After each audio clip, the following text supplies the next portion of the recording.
आवाज आ रही है? Archana. Yes sir. Yes sir. Archana, आप बताइए पहले दिन मैंने क्या पढ़ाया था? सर फर्स्ट डे आपने व्हाट इज कंप्यूटर पढ़ा था। ओके, सेकंड डे मैंने क्या बताया था? Second day. कंप्यूटर जनरेशंस के बारे में। ओके। और पेन ड्राइव को बूट करना मैंने आप लोगों को बताया था। कौन कौन से सॉफ्टवेयर बताए थे मैंने? पेन ड्राइव को अगर बूट करना हो तो कौन से दो सॉफ्टवेयर होते हैं मैंने बताया था।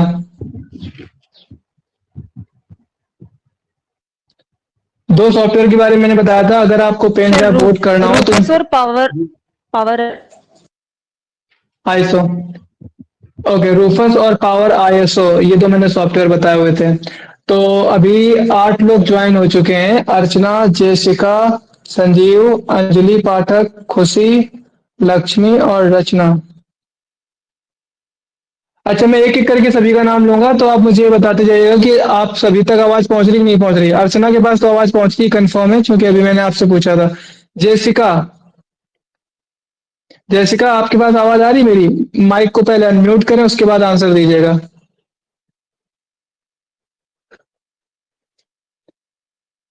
जेसिका, माइक को अनम्यूट करना मालूम है आपको? स्क्रीन पर क्लिक करेंगे आप जब, तो नीचे माइक बन के आएगा वीडियो के बगल में, उस पर क्लिक कर दें तो माइक आपका अनम्यूट हो जाएगा। उसके बाद आप मुझे बताइए, आवाज आ रही है? क्या आप लोगों के पास आप लोगों से अनम्यूट नहीं हो रहा है क्या? Sanjeev, yes sir. आवाज आ रही है मेरी आपके पास? हाँ सर, आवाज आ रही है। ओके, अंजलि पाठक आपके पास आवाज आ रही है?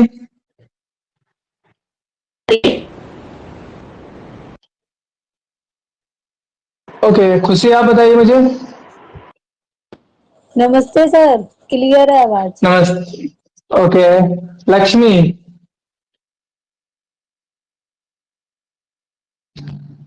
लक्ष्मी, आवाज आ रही है?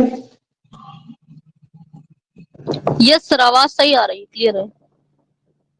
ओके, जेसिका से अनम्यूट नहीं हो रहा है। जेसिका, अनम्यूट करने के लिए कुछ नहीं करना, स्क्रीन पे क्लिक करो और उस पे एक माइक बना होगा, उस पे क्लिक कर दो, अनम्यूट हो जाएगा। चलो, फाइनली कुल मिलाकर सभी के पास आवाज आ रही है, 8 लोग ज्वाइन है। अब मैं आप लोगों से जिससे मैं ओके, जिससे मैं इंडिकेट करूंगा सिर्फ मुझे वही आंसर देगा, उसके अलावा और कोई भी मुझे आंसर नहीं देगा। जिससे मैं पूछूंगा सिर्फ वही मुझे रिप्लाई करेगा, उसके अलावा और कोई भी रिप्लाई नहीं करेगा, ठीक है? ओके, तो सबसे पहले मैं संजीव आपसे पूछता हूँ। संजीव, आप मुझे बताइए, डिफेंस इंजन का आविष्कार किसने किया था? डिफेंस इंजन का आविष्कार किसने किया था? संजीव, माइक को अनम्यूट करें और बताएं, डिफेंस इंजन का आविष्कार किसने किया था? आप लोग चीटिंग तो नहीं कर रहे हो कि आप लोग खोल के देख लेते हो? क्योंकि वीडियो तो आप लोगों के ऑफ है, तो ऐसा तो नहीं है कि आप लोग खोल के देख ले रहे हो? क्योंकि नो सर। No sir. अरे देखो, संजीव ने इतनी देर में नहीं बताया, इसका मतलब ये कहाँ चला गया? जेसिका, आप बताइए मुझे, डिफेंस इंजन का आविष्कार किसने किया था?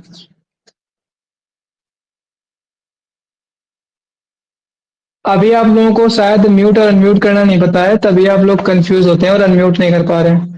जेसिका, आप बताइए, डिफेंस इंजन का आविष्कार किसने किया था?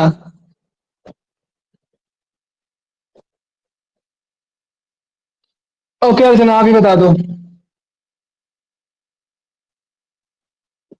अर्चना, आप बता दो। डिफेंस सर जी, डिफेंस इंजन का invented by Charles Babbage. Charles Babbage. Okay. अब बताओ मुझे, अंजलि आप मुझे बताइए, कब किया था चार्ल्स बेबेज ने डिफेंस इंजन का आविष्कार, कब किया था? चार्ल्स बेबेज ने डिफेंस इंजन का आविष्कार कब किया था? अंजलि, आप बताइए। 1022। 1822। Good job. खुशी, आप मुझे बताइए, डिफेंस इंजन का नाम बदलकर एनालिटिकल इंजन रखा गया था, कब रखा गया था? खुशी। 1833। 1833। Good job. संजीव, आपके पास आवाज आ रही है? आपसे क्वेश्चन करो, उसके लिए मुझे आवाज आ रिप्लाई रही है। चाहिए। तो आपने आवाज आ आंसर रही क्यों है नहीं सर। दिया था? चीटिंग कर ले। अच्छा, तो चीटिंग कर रहे थे जब मैंने आपसे नहीं क्वेश्चन चले गए थे सर, बस चले गए थे, चले गए चले गए। तो ओके, आप मुझे बताइए कि माइक्रो प्रोसेसर का प्रयोग कौन सी जनरेशन के कंप्यूटर से किया गया था? माइक्रो सर थर्ड प्रोसेसर का जनरेशन। प्रयोग थर्ड जनरेशन से। अच्छा, अब थर्ड जनरेशन में आईसी की कौन सी टेक्नोलॉजी का प्रयोग किया गया था? आईसी की sir, hmm. SSI sir, SSI technology sir. Okay, Jessica आप बताइए एसएसआई का फुल फॉर्म क्या होता है? एसएसआई का फुल फॉर्म।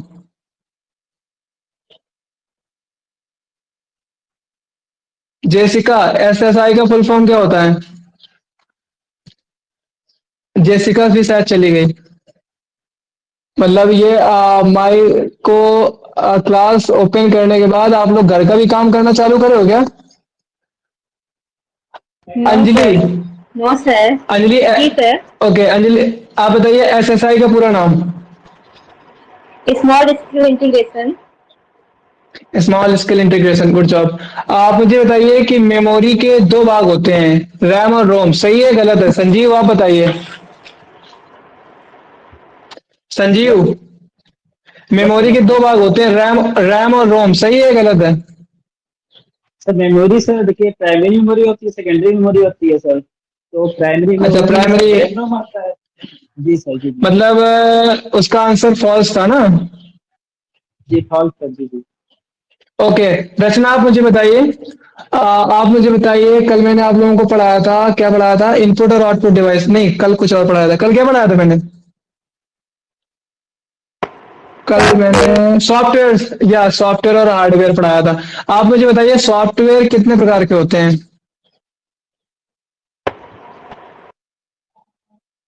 सॉफ्टवेयर कितने प्रकार के होते हैं? रचना, रचना सॉफ्टवेयर कितने प्रकार के होते हैं? लक्ष्मी आप बताइए सॉफ्टवेयर कितने प्रकार के होते हैं? लक्ष्मी, दो प्रकार के, सिस्टम सॉफ्टवेयर, कौन कौन से? Application software. System okay, software, system application soft software. Okay, अच्छा ये बताइए मुझे, विंडोज जो है वो सिस्टम सॉफ्टवेयर है या एप्लीकेशन सॉफ्टवेयर है? लक्ष्मी, विंडोज जो है वो सिस्टम सिस्टम सॉफ्टवेयर है या सॉफ्टवेयर एप्लीकेशन सॉफ्टवेयर? और system system software, software. Okay. Okay okay. अच्छा, मेरी आवाज बाकी सबके पास साफ जा रही है? Yes yes sir. सर। तो जैसिका आपके पास नेट प्रॉब्लम होगी, क्योंकि आपके पास अगर आवाज नहीं आ रही तो आपके पास नेट प्रॉब्लम होगी। और हाँ, जो भी जिसका भी माइक अनम्यूट ना हो वो चैट से भी रिप्लाई कर सकता है, मेरे पास जवाब आ जाता है। अच्छा, आप मुझे बताइए, लक्ष्मी से मैंने पूछ लिया। खुशी, सर कल का आपने पीडीएफ नहीं डाला था। कल का पीडीएफ अभी इसी एप्लीकेशन में आपको मिल जाएगा। स्टडी मटेरियल का एक ऑप्शन आता है इसमें, तो जैसे ही क्लास ओवर होगी मैं तुरंत पीडीएफ डाल दूंगा। तो कल का क्या आपने वीडियो नहीं देखा था क्या? वी, वीडियो तो देखा है। तो आप मुझे बताइए कि जो टेलीग्राम सॉफ्टवेयर होता है वो सिस्टम सॉफ्टवेयर है या एप्लीकेशन सॉफ्टवेयर है? Telegram application. एप्लीकेशन सॉफ्टवेयर है। ओके, एक सेकेंड, आयुष ने अब क्लास के लिए रिक्वेस्ट भेजी है, मैं इसको एक्सेप्ट कर लूं फिर मैं आता हूँ क्लास में।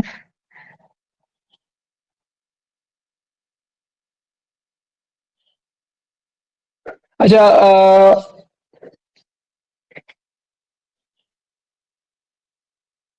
एक सेकेंड बस।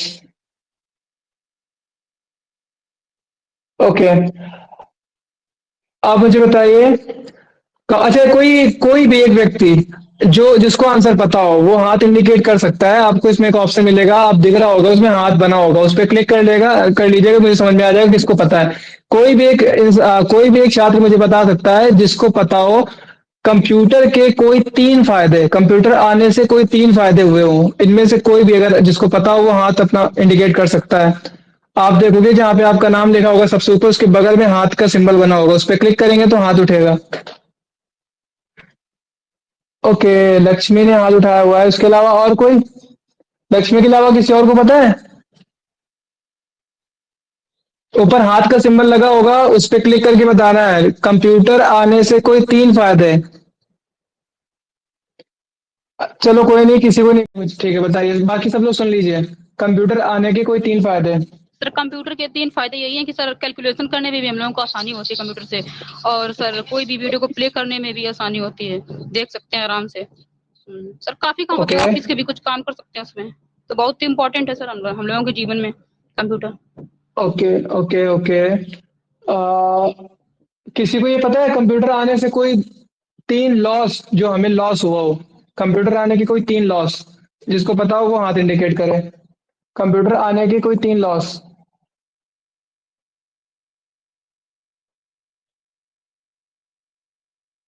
लक्ष्मी के अलावा और कोई है? लक्ष्मी ने अभी बताया हुआ है आंसर। कंप्यूटर आने के बाद कोई 3 लॉस जो आपको लग रहा हो कि कंप्यूटर आने से कोई 3 लॉस हुए हैं। सर लॉस तो नहीं है, पर कंप्यूटर आने से कहीं पे जॉब में कंप्यूटर मांगते हैं तो उसके लिए भी अवेलेबल है, और कंप्यूटर से मतलब अपना कुछ कंप्यूटर भी आने काम। से लॉस कोई, कंप्यूटर आने की लॉस कोई नहीं है। लॉस कुछ नहीं है, सीखना तो अच्छी ही बात है। नहीं, सीखना तो अच्छी बात है, लेकिन कंप्यूटर आने से बहुत सारे नुकसान भी आपको पता होगा। जैसे ये चश्मा मैं लगाए बैठा हूँ, इससे फायदे तो हैं लेकिन इसके नुकसान भी हैं, है ना? तो एग्जैक्टली हर एक चीज के कोई ना कोई लॉस जरूर होते हैं। अगर कोई चीज बनी हुई है तो उसके लॉस तो डेफिनेटली होने ही है। अर्चना, आप मुझे बताइए कंप्यूटर आने के लॉस। आपने हाथ उठाया हुआ है, बताइए कंप्यूटर आने से क्या लॉस हुआ है?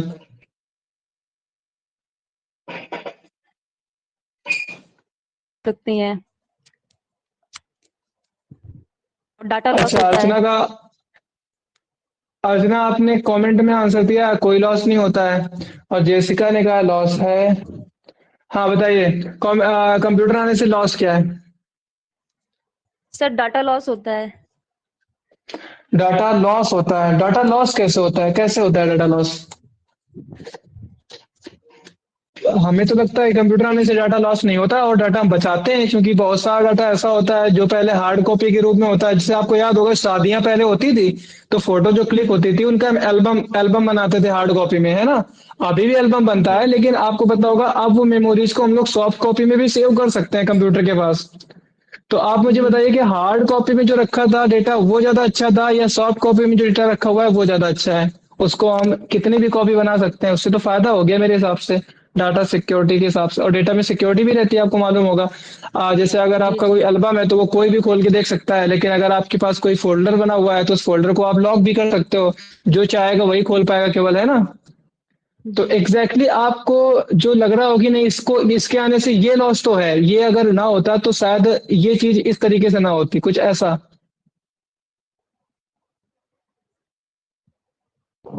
सर अर्चना, जी बताओ। सर हमें लगता है कि सर जो हम लोग गेम खेलते हैं इसमें से सर हम लोगों को टाइम लॉस होता है और बहुत ज्यादा, उससे कोई फायदा भी नहीं होता, तो हमें लगता है ये खतरनाक है थोड़ा सर। ओके, मतलब अगर इसमें सुधार किया जाए, अगर गेमिंग को बंद कर दिया जाए तो सही हो सकता है ना? ओके, अगर जो लोग ऑनलाइन पढ़ाई करते होंगे उनको लिए मैं बता दूं कि हम लोग यूट्यूब ओपन करते हैं ऑनलाइन क्लास लेने के लिए, लेकिन बहुत बार क्या होता है कि हम लोग शॉर्ट पे पहुंच जाते हैं। जब शॉर्ट को देखते हैं, फ्री होते हैं, दूसरा शॉर्ट प्ले कर लेते हैं, इसके बाद पढ़ाई कर लेंगे, ऐसा होता है ना? तो हम लोग शॉर्ट देखते जाते हैं, समझ में पता ही चलता, और लगभग 1 से 2 घंटे निकल जाते हैं। तो एक तो ये लॉस हो गया। दूसरी दूसरी चीज ये हो गई, जो चीजें पहले हम लोग खुद से करते थे अब हम पूरी तरीके से कंप्यूटर के ऊपर डिपेंड हो चुके हैं। अगर आपको याद हो, पहले कैलकुलेशन का सारा काम हम लोग खुद करते थे, खुद से कर देते हैं। लेकिन जब से कैलकुलेटर यूज में आया हुआ है, जब से मोबाइल पॉपुलर हो चुका है, हर एक के पास हो गया है, तो हर एक इंसान क्या करता है कि कोई भी काम होता है तो हम लोग किससे करते हैं? मोबाइल कैलकुलेटर से ही करते हैं, है ना? ओके, आप खुशी मुझे बताइए इनपुट डिवाइस के कोई 3 उदाहरण। इनपुट सर, हम्म। इनपुट था सर। एक हाँ, माइक इनपुट हो के। गया, एक माइक हो गया, और एक टच हो गई, और एक स्पीकर हो गया। ओके, जेसिका, आपने मुझे रिप्लाई किया हुआ है, और मेमोरी वीक हो जाती है क्योंकि फोन से कैलकुलेट करते हैं इसलिए, यस। अच्छा मुझे बताइए, संजीव, यस सर। संजीव, ये जो मेरे हाथ में जी है माउस है, ये इनपुट है या आउटपुट है? सर, इनपुट भिजवाया है। Mouse input. अच्छा, आप कंफ्यूज कर देते हैं आप लोगों को थोड़ी देर के लिए। ये मेरे दिख रही है। Yes sir, yes sir. आप बताइए मुझे, ये इनपुट डिवाइस है कि आउटपुट डिवाइस है?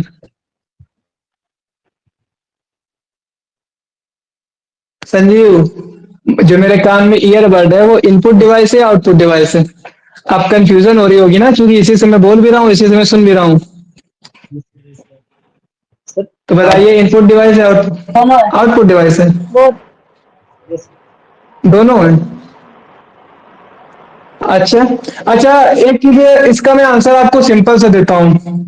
आपके पास एक कंप्यूटर सिस्टम जो होता है, जैसे कि मैंने लैपटॉप ओपन कर रखा है, लैपटॉप के बाद मैंने ये हाथ में मेरे कीबोर्ड आपको दिख रहा होगा, ये मेरे हाथ में माउस आपको दिख रहा होगा, उसके अलावा कान में मैंने ईयरबड लगा रखा है। जब मैं इस पूरे को कंबाइन करता हूँ तो मैं क्या बोलता हूँ? सिस्टम बोलता हूँ कि नहीं बोलता हूँ? सिस्टम। लेकिन जब मैं आपसे बोलूंगा इसमें इनपुट डिवाइस कौन कौन सी है, तो मैं इसमें बोलूंगा कीबोर्ड इनपुट डिवाइस है, फिर मैं कहूंगा माउस इनपुट डिवाइस है, ये तो कहता हूं मैं। ये तो नहीं कहता ना कि सिस्टम पूरा जो है हमारा वो इनपुट और आउटपुट डिवाइस है। हम इंडिकेट कर देते हैं ना अलग अलग। एग्जैक्टली जब बात आती है इस ईयरबड की, तो इस ईयरबड में नीचे आपको हल्का सा छेद दिख रहा होगा, दिख रहा है? कि जो आपका छेद दिख रहा होता है, ये छेद यहाँ पर लगा होता है माइक। तो इस ईयरबड, ये कंप्लीटली ईयरबड है, इसमें नीचे माइक होता है और ऊपर होता है स्पीकर। तो स्पीकर आउटपुट डिवाइस है और माइक आपकी कौन सी डिवाइस है? Input input device. Input device. Input. ठीक है, तो यहाँ पर आप कंफ्यूज मत होना कि इनपुट, अगर इस तरीके से आप कंफ्यूज होगे ना तो आपको एक प्रॉब्लम आएगी। जैसे प्रिंटर, अगर आपको पता हो तो आजकल के जो प्रिंटर होते हैं वो स्कैनिंग का भी काम करते हैं और प्रिंटिंग का भी काम करते हैं। फिर आप कहोगे प्रिंटर एक इनपुट डिवाइस भी आउटपुट डिवाइस भी, ऐसे तो कहोगे, लेकिन वो गलत है। जब मैं बात करूंगा प्रिंटर की तो प्रिंटर आपका आउटपुट डिवाइस होगा, और जब मैं बात करूंगा स्कैनर की तो स्कैनर आपका कौन सा डिवाइस होगा? Input device. हाँ, स्कैनर आपका इनपुट डिवाइस होगा। अब मैं आपसे कुछ बेसिक क्वेश्चन पूछ रहा हूँ जो मैंने पढ़ाया नहीं है, देखते हैं कि आप लोगों को उसके कितने आंसर्स पता है। जेसिका इनपुट है, प्रिंटर प्रिंटर इनपुट नहीं है जेसिका, प्रिंटर आउटपुट है। ओके। अब मैं क्वेश्चन आपसे पुटअप कर रहा हूँ, जिसको आंसर पता हो वो हाथ इंडिकेट करेगा, जिससे मुझे पता चलेगा। ऐसे आप सभी लोग आंसर मत दीजिएगा, सब लोगों का मिक्स हो जाएगा, मुझे पता नहीं चलता कि आंसर कौन दे रहा है, क्योंकि आपका माइक खुलता है और दो तीन लोगों का माइक खुल जाता है। तो हाथ इंडिकेट करना, जिससे मैं कहूंगा वो बताएगा। कंप्यूटर में प्रयोग होने वाली भाषाएं कौन कौन सी हैं? जिसको पता हो वो हाथ को इंडिकेट कर सकता है। कंप्यूटर में प्रयोग होने वाली भाषाएं कौन कौन सी हैं? ओके, रचना के अलावा और किसी को? रचना, अर्चना और लक्ष्मी। रचना, अर्चना, लक्ष्मी, और कोई है जिसको मालूम हो? रचना, लक्ष्मण, लक्ष्मी, खुशी। तो फिलहाल मेरे सामने चार लोगों ने कहा है, तो मैं पूछ लेता हूँ रचना से। रचना बताइए, कंप्यूटर में प्रयोग होने वाली भाषा कौन कौन सी होती है? कंप्यूटर में प्रयोग होने वाली भाषाएं, रचना आपको आंसर देना है। रचना अनम्यूट करके बताइए आप।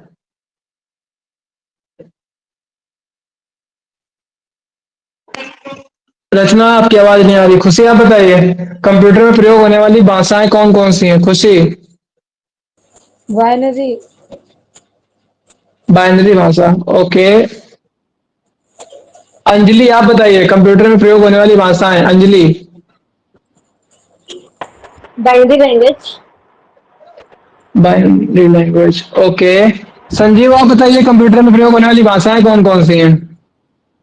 सर मशीन लैंग्वेज होती है, इसमें बाइनरी लैंग्वेज आती है सर, और असेंबली लैंग्वेज होती है। उसके बाद सर एक आता आपने ओके। बताया था हाई लेवल लैंग्वेज होती है सर। ओके। ये तीन होती है सर वैसे। ओके, चलो अच्छा, मैं आप सभी की कंफ्यूजन को दूर कर देता हूँ और फिर मैं अप्लाई करता हूँ। मैं आपको बता देता हूँ। सर चैट में भी आंसर देखे, मैं चैट में आंसर देख रहा हूँ, बिल्कुल देख रहा हूँ। सी प्लस प्लस जो होता है वो एक भाषा का पार्ट होता है, मैं आपको बताऊंगा। एक्चुअल में अगर मैं भाषाओं की बात करूं तो कंप्यूटर में तीन भाषाएं मुख्य रूप से यूज होती हैं, बट यहाँ पर कुछ लोग कंफ्यूज होंगे अभी।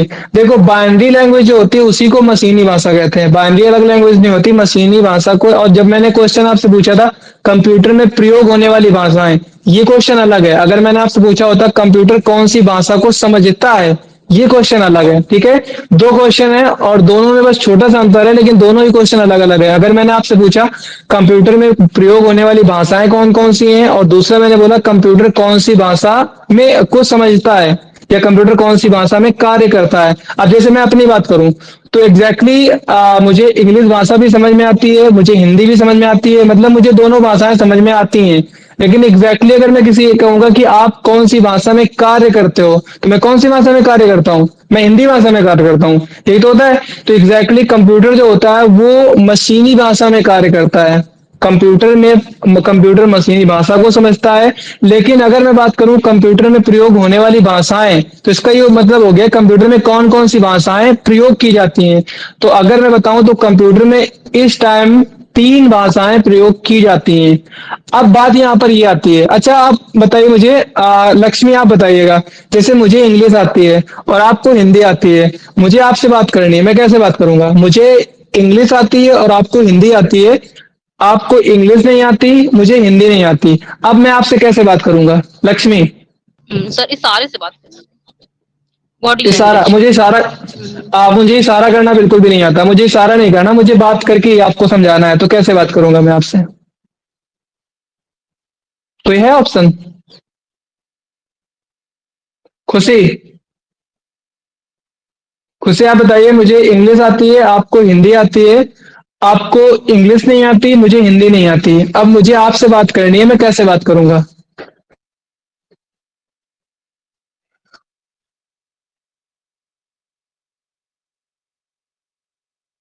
0,1 बताइए, कोई भी जिसको पता हो,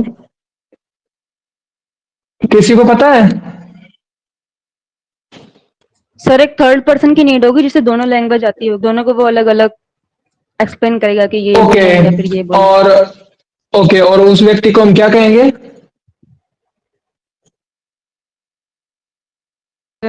ट्रांसलेटर, ट्रांसलेटर, ट्रांसलेटर, एग्जैक्टली। ठीक है। जी। ओके, ये होता है ट्रांसलेटर। एग्जैक्टली कंप्यूटर सिस्टम में 3 प्रकार के ट्रांसलेटर होते हैं, एक होता है आपका कंपाइलर, एक होता है इंटरप्रेटर, और एक होता है असेंबलर।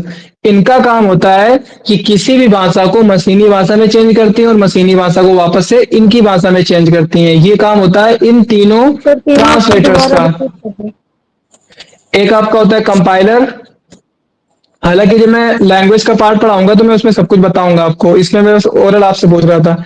एक आपका होता है कंपाइलर, कंपाइलर काम क्या होता है, ये इसका काम होता है ये हाई लेवल भाषा को मशीनी भाषा में चेंज करता है और मशीनी भाषा को हाई लेवल भाषा में चेंज करता है। अगर मैं बात करूं इंटरप्रेटर की, तो इसका काम भी एग्जैक्टली सेम ही होता है, ये भी हाई लेवल भाषा को मशीनी में और मशीनी भाषा को हाई लेवल में चेंज करता है। अब एक क्वेश्चन ये आता है कि कंपाइलर और इंटरप्रेटर में अंतर क्या होता है? अगर दोनों का काम सेम है तो इन दोनों में अंतर क्या होता है? तो मैं आपको बताता हूं, इन दोनों में अंतर ये होता है, कंपाइलर एक बार में कंप्लीट स्टेटमेंट को चेंज कर देगा, लेकिन इंटरप्रेटर एक बार में एक एक स्टेटमेंट को चेंज करता है। फॉर एग्जांपल, मैंने अपना इंट्रोडक्शन दे दिया, my name is Arif Sohail and I am from Ghatampur, if I talk about, ये मैंने पूरा एक पेज का इंट्रोडक्शन दे दिया। अब कंपाइलर जो होगा वो इस पूरे एक पेज को एक बार में ट्रांसलेट कर देगा, लेकिन जो इंटरप्रेटर होगा वो एक एक शब्द को ट्रांसलेट करेगा। ठीक है, अंतर समझ में आ गया दोनों में क्या अंतर होता है? कंपाइलर हाई लेवल से मशीनी भाषा में चेंज करता है और मशीनी भाषा से हाई लेवल भाषा में चेंज करता है। एग्जैक्टली इंटरप्रेटर भी हाई लेवल से मशीनी में और मशीनी से हाई लेवल में। अब दोनों में अंतर क्या होता है? कंपाइलर एक बार में कंप्लीट स्टेटमेंट को चेंज करता है और इंटरप्रेटर क्या करता है? एक बार में सिर्फ एक स्टेटमेंट को चेंज करता है। अब यहाँ पर एक क्वेश्चन ये बनता है कि किसकी स्पीड ज्यादा होती है? तो किसकी स्पीड ज्यादा होगी, कंपाइलर या इंटरप्रेटर? कंपाइलर की होगी जब वो सर एक बार में चेंज करता है। इंटरप्रेटर। सॉरी, कंपाइलर की होगी, क्योंकि कंपाइलर की इस वजह से होगी क्योंकि वो एक बार में पूरा कर देता है, और इंटरप्रेटर क्या करता है? एक एक को करता है। तो जब एक एक को करेगा तो डेफिनेटली उसकी स्पीड डाउन होनी है। अच्छा ये बताइए मुझे, शुद्धता, एक्यूरेसी की अगर मैं बात करूं तो एक्यूरेसी किसकी ज्यादा अच्छी होगी? जी जेसिका, आपका सही है। अब बताइए मुझे कि एक्यूरेसी किसकी ज्यादा अच्छी? इंटरप्रेटर की, क्योंकि ये काम धीरे धीरे करता है तो डेफिनेटली ये एक एक शब्द को जब ट्रांसलेट करेगा तो इसकी एक्यूरेसी ज्यादा अच्छी होगी। अच्छा ये बताइए, विंडोज एक्सपी का नाम सुना होगा आप लोगों ने, संजीव, विंडोज एक्सपी का नाम सुना है आप लोगों ने? Yes sir, yes sir. Okay, तो विंडोज एक्सपी में जो एक्सपी लगा होता है उस एक्सपी को क्या कहते हैं? उस एक्सपी का क्या मतलब होता है? किसी को पता है विंडोज एक्सपी में एक्सपी का मतलब क्या होता है?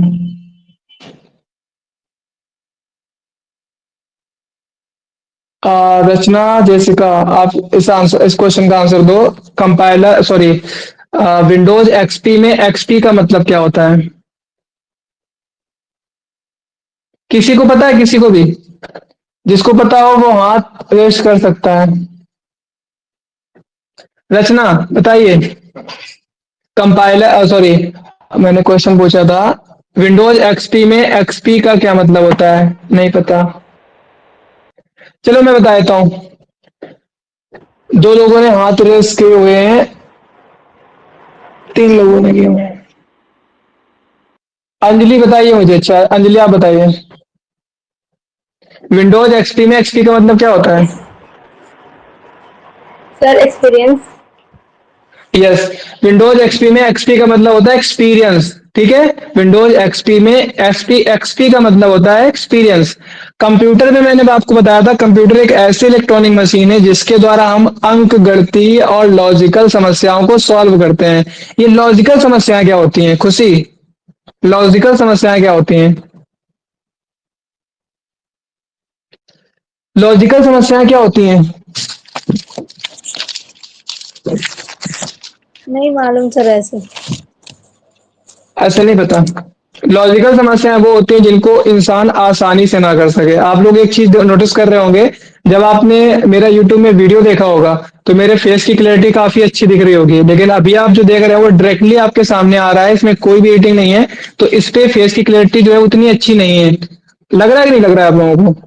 तो वो जो कंडीशन थी वो एक एडिटिंग से ही हो सकती है। मतलब वो लॉजिकल समस्या होती हैं जिनको सॉल्व सिर्फ और सिर्फ कंप्यूटर ही कर सकता है, हम नहीं कर सकते। ठीक है, जैसे बहुत सारे ऐसे काम होते हैं, जैसे क्रेन मशीन का काम क्या होता है? आपने देखा हो क्रेन मशीन का काम होता है किसी भी बड़े से बड़े ट्रक को आराम से उठा के रख देता है, रख देती है ना?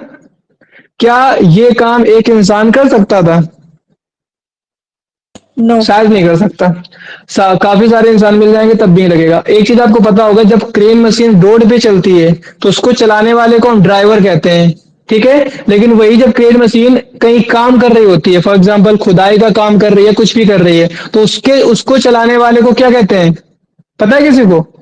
उसको चलाने वाले को क्या कहते हैं? जो खुदाई कर रहा होता है या पुराई कर रहा होता है या किसी ट्रक को सीधा कर रहा होता है, उस टाइम जो व्यक्ति काम करता है उसको क्या कहते हैं? किसी को भी पता है? जिसको पता हो बताइए। परिचालक। अच्छा, आप ड्राइवर की हिंदी बता रहे हो, कंडक्टर। मैं बताता हूँ आपको। एक्चुअल में होता ये है कि एक मशीन को चलाने वाले को हम बोलते हैं ऑपरेटर। पता है आपको ऑपरेटर? तो उस टाइम उसको हम ऑपरेटर कहते हैं। वो जो चला रहा होता है उसको हम ऑपरेटर कहते हैं। एक्चुअल में drive, ride, operate, drive, ride, operate, ये तीन शब्द होते हैं। तीनों का मतलब होता है चलाना, लेकिन तीनों में अंतर होता है। पता है किसी को ड्राइव, राइड, ऑपरेट में तीनों में क्या अंतर है?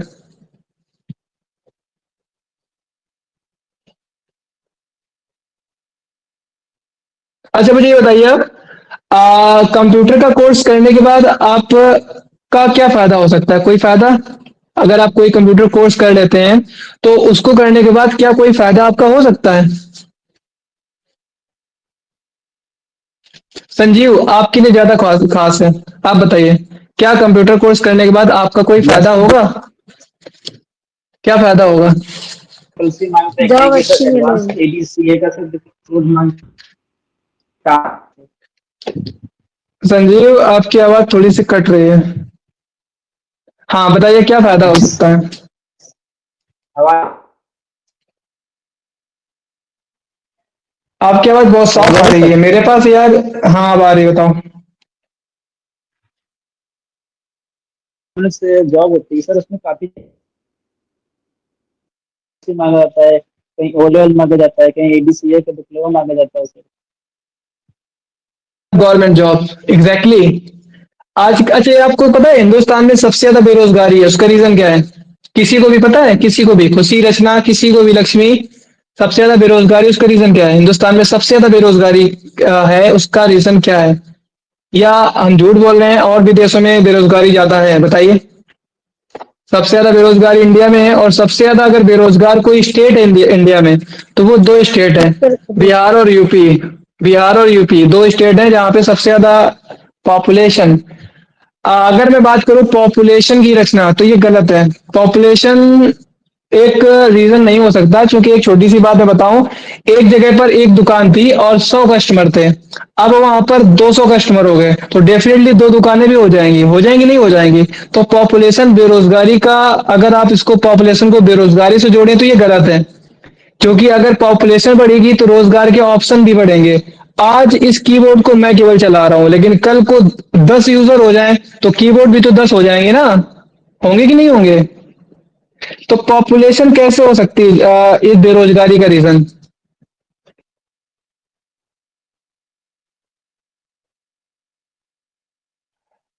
अब मैं बताता हूँ। अच्छा, आप लोग ध्यान सुनिएगा और आप मुझे बताइएगा कि ये वाकई में है कि नहीं है, क्योंकि ये मेरी सोच हो सकता है आपकी सोच कुछ और हो। एक्चुअल में हम लोग जब बचपन से पढ़ाई करना स्टार्ट करते हैं तो हमारे दिमाग में नौकरी पाना होता है कि नहीं होता है? नौकरी पाना, हमें लगता है कि हमें नौकरी पानी है। एक्चुअल में कोई भी इंसान नौकरी देने के बारे में सोचता ही नहीं है। कोई चाहता है कि मुझे पुलिस की नौकरी करनी है, किसी के दिमाग में होता है कि वो आईएएस बनना चाहता है, किसी के दिमाग में होता है उसको फौज ज्वाइन करनी है। मतलब कुल मिलाकर बात यह है कि हर एक व्यक्ति नौकरी करना चाहता है, कोई व्यक्ति नौकरी देना नहीं चाहता, पहली कंडीशन। दूसरी कंडीशन, नौकरी करने में भी अगर मैं पूछूं, अगर मैं 20 लोगों से पूछता हूं कि आपको कौन सी नौकरी करनी है, तो 20 में से 19 लोगों से ज्यादा लोग कहते हैं हमें गवर्नमेंट नौकरी करनी है। अब ये बताइए, गवर्नमेंट के पास अगर 50 वैकेंसीज हैं और पाने वाले 500 लोग हैं, तो क्या 500 लोगों को सरकार नौकरी दे सकती है? क्या दे सकती है? नहीं। 450 लोग जो होंगे वो बेरोजगार रहेंगे, और ये सबको पता है। एक एसएससी की कोचिंग ज्वाइन करने के लिए एक बैच में कम से कम, अगर मैं खराब से खराब एरिया की बात करूं, तो 50 बच्चा ज्वाइन करता है। उस 50 में से एक का सिलेक्शन नहीं होता। अगर एक का हो भी गया तो 49 लोग बेकार हो जाएंगे, ये 49 को पता है। उसके बावजूद वो लोग नौकरी कौन सी पाना चाहते हैं? सरकारी। तो प्रॉब्लम्स यहाँ पे होती है। अब दूसरी चीज, नॉलेज की कमी। नॉलेज की कमी सबसे बड़ी बात है। हमें लगता है सरकारी नौकरी पाने से दो चीजें मिलती हैं। कौन कौन सी? नंबर एक इज्जत, नंबर दो पैसा, और ये दोनों ही भ्रम है, ये गलत है। अच्छा, ये बताइए, किसी को बताओ, आप लोगों में से किसी को ही बताओ, पुलिस की नौकरी पाने के लिए आपको कितनी सैलरी मिलती है? पुलिस, अगर आप कांस्टेबल में आपका सिलेक्शन हो जाता है, आप कांस्टेबल बन जाते हो, 30,000। कितनी सैलरी मिलेगी आपको? सॉरी? 30,000, 28। ओके। एक्चुअल में पुलिस की कांस्टेबल की सैलरी इस समय 27,800 रुपए। पुलिस कांस्टेबल को इसमें 27,800 रुपए हैंड मिलता है। कुछ लोगों का सीन ये होता है कि उनको रूम में नहीं मिलता है, तो 1,000 रुपए बढ़ जाते हैं, मतलब 29,800, मतलब 30,000 मैक्सिमम हो जाती है। 30,000 रुपए, क्या आपको लगता है 30,000 रुपए आज के जमाने में इनफ है? ये पहले मैं उस क्वेश्चन का आंसर दे रहा हूं जो हमारे दिमाग में होता है, सरकारी नौकरी पाना जिससे पैसा बहुत मिलता है। हाँ, यहाँ पे कुछ करप्ट लोग होंगे जिनको लग रहा होगा कि करप्शन करके कमा लेंगे, रोड में खड़े हो जाएंगे डंडा लेके। तो अब आज आप डंडा लेके भी रोड में नहीं खड़े हो सकते, आपको पता होगा। तो पहला भ्रम ये था, सरकारी नौकरी पाने के बाद हमें अच्छा खासा पैसा मिलेगा, जो कि गलत है। आज अगर 30,000 रुपए आपको सैलरी मिलती है, तो 1 साल बाद आपकी शादी हो जाएगी, ये आपको ही पता है, अगर आप पुलिस में भर्ती हो गए तो। और जब शादी होगी तो आप पुलिस में भर्ती थे, तो डेफिनेटली आपको अच्छे से पता है कि भौकाल टाइट करना पड़ेगा। सिटी और गांव में आजकल भी ये सीन बहुत है कि हमें भौकाल टाइट करना पड़ता है। उस भौकाल को टाइट करने के चक्कर में हम 10-15 लाख रुपए कर्जा ले लेते हैं, क्योंकि आपकी सैलरी 27,000 रुपए है। क्या 27,000 के 27,000 आप पूरे बचा लोगे? बचा लोगे पूरे 27,000 रुपए? नहीं। आप मुश्किल से, अगर मैं बहुत ज्यादा बताऊं तो 20,000 मान लेता हूँ। वैसे तो 20 भी नहीं बचा पाओगे, लेकिन मैं मान लेता हूँ एक बार, तो 20,000 बचा लोगे। एक साल में कितना बचा लिया आपने? 12 दूनी 24, 2,40,000 रुपए। शादी में कितना खर्चा आ गया? लगभग शादी में खर्चा कितना आ गया? लगभग 12-13 लाख रुपए। 10 लाख रुपए आपको कर्जा लेना पड़ेगा। उस 10 लाख रुपए को आप कितने साल में कितने साल में आप अदा कर पाओगे मालूम है आपको? एक साल में आप 2.5 लाख रुपए कमा रहे थे, तो आपको 4 साल लगेंगे उस 10 लाख रुपए को अदा करते करते। उसके बाद पता है क्या होगा? हम लोग सैलरी से कटवाते हैं पैसा, जो सरकारी नौकरी में होते हैं वो सैलरी से कटवाते हैं। 4 साल में आपकी 2 औलादें हो जाएंगी, और उनके ऊपर किस्त आपकी खर्चा होगी। सरकारी नौकरी को करने वालों के हाल ये होते हैं। अब आते हैं इज्जत पे। तो हकीकत में आप ईमानदारी से खुद को आंसर देना, क्या वाकई में एक पुलिस वाले की आप इज्जत करते हो? खुद को ही आंसर देना, क्योंकि सोशल मीडिया में हम लोग बहुत ज्यादा इज्जत करते हैं। मुझे अच्छे से पता है कि सोशल मीडिया में एक फौजी को हम लोग सैल्यूट मारते हैं, जय हिंद बोलते हैं, लेकिन क्या हकीकत में अपने गांव के फौजी को आप इज्जत देते हो? सच बताना। क्या एक गांव के फौजी को हम लोग इज्जत देते हैं सच में? शायद कोई देता होगा। हम लोग सोशल मीडिया पे गाँव रिस्पेक्ट पाने के लिए सरकारी गाँव में तो कोई नहीं देता, बाहर का हो तो उसकी तो तारीफ करते रहते हैं। एक्चुअल में हम लोग सोशल मीडिया पे इज्जत देते हैं, सोशल मीडिया में केवल इज्जत देते हैं, उसके अलावा और कहीं नहीं। फेसबुक में जाकर, यूट्यूब में जाकर सब कुछ करते हैं, उसके अलावा कुछ नहीं। तो क्या सोशल मीडिया में इज्जत पाने के लिए आप सरकारी नौकरी चाहते हो? अब बात करते हैं गवर्नमेंट टीचर की। गवर्नमेंट टीचर को इज्जत कौन देता है? वो छोटे वाले बच्चे जिनको वो पढ़ाता है? नहीं, वो बच्चे डरते हैं केवल। उसके अलावा उस गांव के लोग भी उसको नहीं जानते होंगे। जानते होंगे क्या? तो इज्जत हमें कौन दे रहा है? हमारी फैमिली और हमारे रिश्तेदार। तो क्या रिश्तेदारों के लिए आपने इतनी मेहनत करी थी, इतना बड़ा जोखिम रिस्क लिया था, आपको चांसेस ना के बराबर दिख रहे थे, उसके बाद भी आपने तैयारी करी सरकारी नौकरी पाने के लिए? क्यों? आपको ये दो बड़े वाले भ्रम थे। नंबर एक, पैसा बहुत मिलेगा। नंबर दो, कौन सा भ्रम था? कि इज्जत मिलेगी। और ये दोनों ही आपके सिर्फ और सिर्फ भ्रम थे, हकीकत नहीं थी। और एक चीज, बेरोजगारी की सबसे बड़ी रीजन पता है क्या होता है? हमारा फ्यूचर कौन डिसाइड करता है? कौन डिसाइड करता है हमारा फ्यूचर? जब एक बच्चा पैदा होता है तो वो एकदम खाली पेज के तरीके होता है, जैसे ये खाली पेज है, इसमें कुछ नहीं लिखा है। अब इसमें जो लिखा जाएगा उसी को हम पढ़ेंगे ना। एक छोटा सा बच्चा होता है, उसके आसपास के जो लोग होते हैं वो तय करते हैं कि इसको क्या करना है। आसपास के लोग जो माहौल क्रिएट करते हैं। एक्चुअल में कोई भी रास्ता, आप जैसे ये समझो, आपको बाजार जाना है और ये आपने डिसाइड किया है कि आपको बाजार जाना है, आसानी से बाजार पहुंच जाओगे? नहीं पहुंच जाओगे? पहुंच जाओगे। अब आपके पापा ने कहा या आप कहीं और गए और आपसे वहां कहा गया कि एक काम करो, आप स्टेशन तक चले जाओ।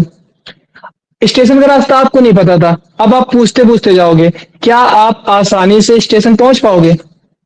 नहीं पहुंच पाओगे, क्योंकि एक्चुअल में स्टेशन तक जाने का रास्ता आपका नहीं था, किसी और ने बताया था। बस यही हाल है हमारी नौकरी को लेकर। जो रास्ता हमारा खुद का होता है, जो हम खुद तय करते हैं, उसके द्वारा मंजिल को पाना आसान होता है, लेकिन जो रास्ता किसी और के द्वारा बनाया गया होता है, उससे मंजिल मिलेगी या नहीं मिलेगी इसकी गारंटी नहीं होती है। 90% लोगों का खुद का सपना नहीं होता, उनके पापा और अम्मी का सपना होता है कि हमारा लड़का ये करे। अच्छा, एक चीज मुझे बताइए, किसी के पापा बाहर जाके क्या ये कहेंगे कि हमारा लड़का गधा है? हर एक के पापा को लड़का है कि हमारा हर एक पापा को लड़का लगता है कि हमारा लड़का जो है वो बहुत अच्छा है। तभी तो वो सपने देखते हैं कि हमारा लड़का ये करेगा। सपने देखते हैं कि नहीं देखते हैं कि हमारा लड़का ये करेगा, लेकिन हकीकत में लड़के को पता है कि उसके अंदर कितनी क्षमता है। तो मेरे हिसाब से हमारा मानना ये है कि नौकरी सबको मिलेगी, अगर हम अपनी काबिलियत के अनुसार फ्यूचर डिसाइड करेंगे। एसएससी की तैयारी करते हैं और हमें अच्छे से पता होता है कि हमारी इंग्लिश खराब है, उसके बाद भी करते हैं। हमें ये पता है कि एसएससी में अगर हमें एक भी सब्जेक्ट नहीं आ रहा है तो हमें नौकरी नहीं मिलेगी। उस ये जानते हुए भी हम एसएससी की तैयारी करते हैं। अब जैसे मेरी बात है, इस समय मेरी एज 26 प्लस है, 26 के अराउंड है। अभी भी बहुत सारे मेरे एज के लड़के जो हैं वो अभी भी एसएससी की तैयारी कर रहे हैं, और करंट टाइम में हमारे 4 सेंटर चल रहे हैं एएस ग्रुप नाम से। काटमपुर, मूसानगर, अकबरपुर, और अभी लेटेस्ट स्टार्ट हो रहा है पतारा में, 4 सेंटर चल रहे हैं। तो तीनों ही सारे के सारे जो सेंटर्स हैं एएस ग्रुप नाम से हैं। आप लोग नेट पे जाकर सर्च कर सकते हैं। तो एग्जैक्टली ये मैंने डिसाइड किया था, इसलिए मैं अच्छे से काम कर रहा हूँ। मुझे बोरिंग नहीं लग रहा है, सब जगह टीचर है, हर जगह वो पढ़ा रहे हैं और मैं आपके सामने वीडियो प्रेजेंट कर रहा हूँ। अब मुझे बताइए, क्या इसमें मेरी इज्जत है कि नहीं? इसमें मेरी इज्जत ज्यादा है, क्योंकि मुझे चारों तरफ के लोग जानते हैं। अकबरपुर से घाटमपुर की डिस्टेंस 60 किलोमीटर है। जो लोग लोकल के होंगे उनको पता होगा, शायद कोई लोकल का हो ही ना, मैं बता दूं आपको। मूसा नगर से घाटमपुर की डिस्टेंस 20 किलोमीटर है। मूसा नगर से पतारा की डिस्टेंस 30 किलोमीटर है। तो इमेजिन आप कर सकते हैं कि अब मुझे दूर दूर के लोग जानते हैं। और पैसा आपको भी अच्छे से पता होगा, ऑफलाइन फीस कितनी लगती है। घाटमपुर की सेंटर की हमारी फीस 600 रुपए पर मंथ है। अकबरपुर के सेंटर की फीस 600 रुपए पर मंथ है। मूसा नगर की 500 रुपए पर मंथ है। 14 सेंटर की अभी फीस डिसाइड नहीं की है, क्योंकि रनिंग है। अब आप इमेजिन कर सकते हैं, अब आप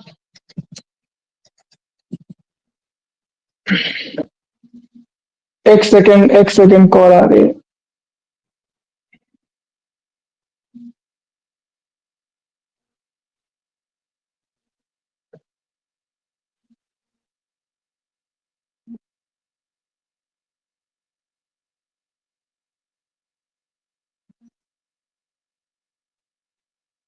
अच्छा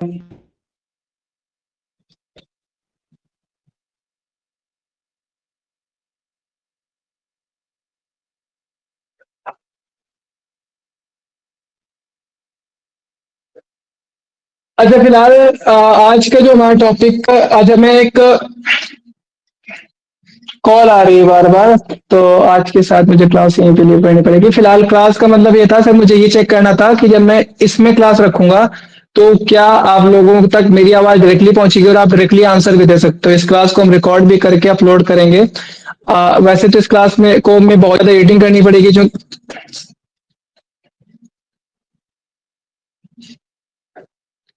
बहुत ज्यादा एडिटिंग करनी पड़ेगी। फिलहाल हम संडे को, अभी तक इतना सारा टॉपिक भी नहीं हुआ था, इतना टॉपिक भी नहीं हुआ था कि मैं आप लोगों तक क्लासेस पहुंचा सकूं। अगली क्लास जो हम रखेंगे तो हम काफी सारा मैटर रखेंगे, क्योंकि हमें अगला सॉफ्टवेयर भी स्टार्ट करना है एमएस वर्ड का। अभी फंडामेंटल चल रहा है, काफी लोगों ने पढ़ा भी होगा, आपको पता होगा फंडामेंटल एक बोरिंग टॉपिक है। मैं आपको अपने मोबाइल फोन की स्क्रीन को शेयर करूंगा। मैंने अपने मोबाइल फोन को एक लैपटॉप बनाया हुआ है। बहुत सारे लोगों का क्वेश्चन था कि सर लैपटॉप नहीं है हमारे पास, हम लैब कैसे करेंगे। कितने लोग ऐसे जिनके पास लैपटॉप नहीं है? इतने में से 8 लोग अभी लाइव में हैं। 8 लोगों में से कितने लोग हैं इनके पास लैपटॉप? ओके। और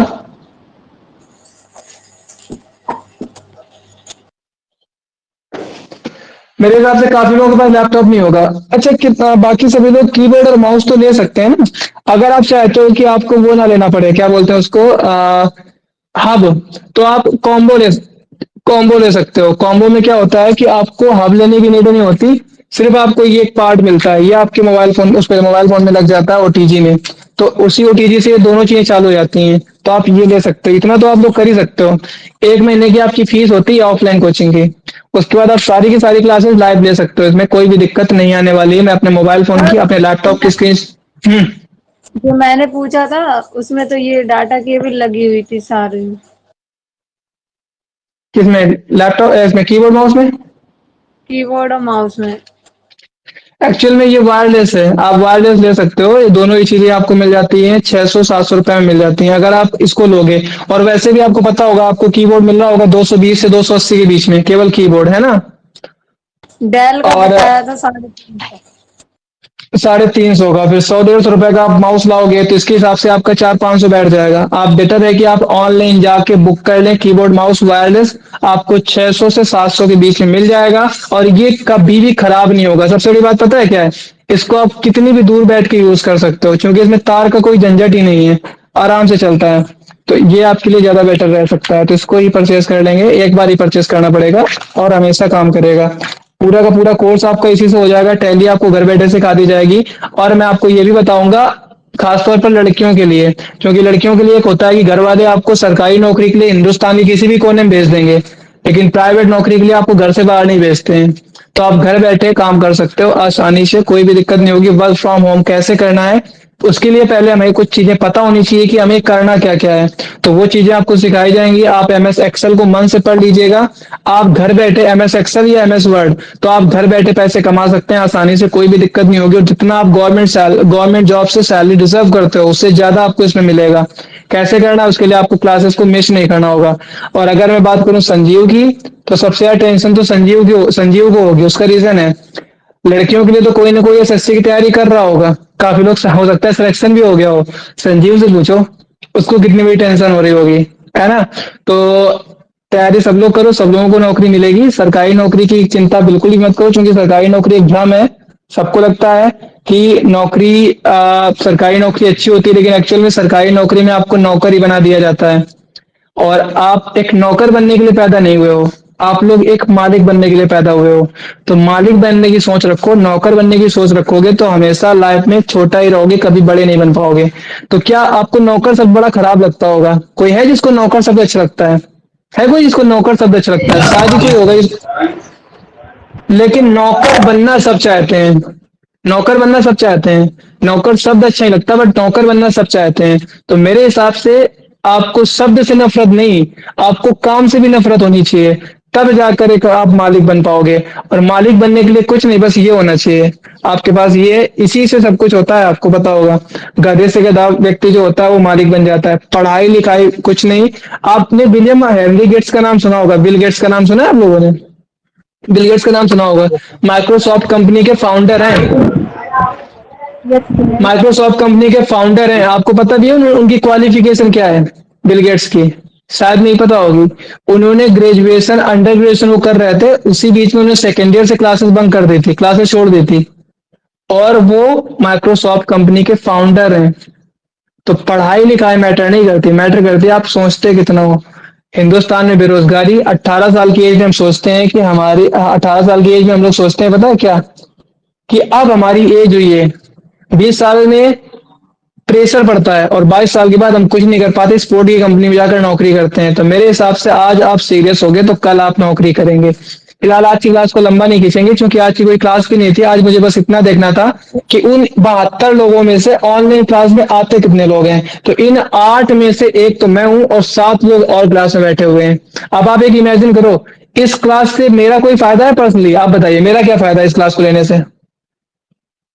अगर मैंने आपको 1 घंटा दिया, इस 1 घंटे में मेरा कोई पर्सनल फायदा बताइए। इस एक क्लास में क्या मुझे कोई फीस मिल रही है? ना तो ये वीडियो आपका यूट्यूब में पड़ा हुआ है, और ये यूट्यूब में जाएगा इसमें व्यूज नहीं आएंगे क्योंकि हम लोगों ने जो भी बातें की वो सारी की सारी रिकॉर्डेड है। तो इसका भी कोई फायदा मिलने वाला नहीं, आपको ही पता है। उसके बाद भी वो 72 लोगों में से यहाँ पर सिर्फ 7 लोग प्रेजेंट हैं। सिर्फ सर्टिफिकेट लेने के बाद पता है क्या होता है, सरकारी नौकरी के लिए हम लोग सर्टिफिकेट लेके अपने पास रख लेते हैं, लेकिन एक्चुअल में उस सर्टिफिकेट का कोई यूज नहीं होगा। Okay, thank you. फिलहाल मैं एक बार फिर से आपके अटेंडेंस ले लूं, कौन कौन है? अर्चना, जेसिका, संजीव, लक्ष्मी, रचना, खुशी और अंजलि। अगर मैंने कोई ऐसा क्वेश्चन पुटअप किया हो आपसे जो आपने पहले नहीं पढ़ा हो तो उसको आप नोट डाउन कर लीजिएगा। बाकी चीजें आपको मैं जो मैंने पीडीएफ बना रखी है इसके विषय में आपसे शाम को डिस्कस करूंगा। और अगर आप लोग अपना ये वाला वीडियो देखना चाहते हैं तो आप अभी मैं इस वीडियो को अपलोड करूंगा यूट्यूब में, आप देख सकते हैं। और अगर आप मेरे फायदे के लिए देखना चाहते हैं तो अभी आप देखिएगा, अगर आप यूट्यूब में जाकर इस वीडियो को थोड़ा सा भी देखेंगे 3 से 4 मिनट तो उससे मेरा फायदा होगा। तो अगर आप देखेंगे तो डेफिनेटली मुझे थोड़ा सा अच्छा फील होगा। मिलते हैं फाइनली हम। शाम को क्लास रहेगी, शाम को मैं 8 बजे क्लास शेयर करूंगा, लाइव हो या रिकॉर्डेड हो, क्लासेस आपकी वो अलग से रहेगी, उसको मिस मत करना क्योंकि सिलेबस उसमें भी वही होगा। ठीक है, तो टेक केयर, बाय, मिलते हैं फिर शाम को। नमस्ते सर। नमस्ते। नमस्ते सर। नमस्ते। नमस्ते सर। नमस्ते।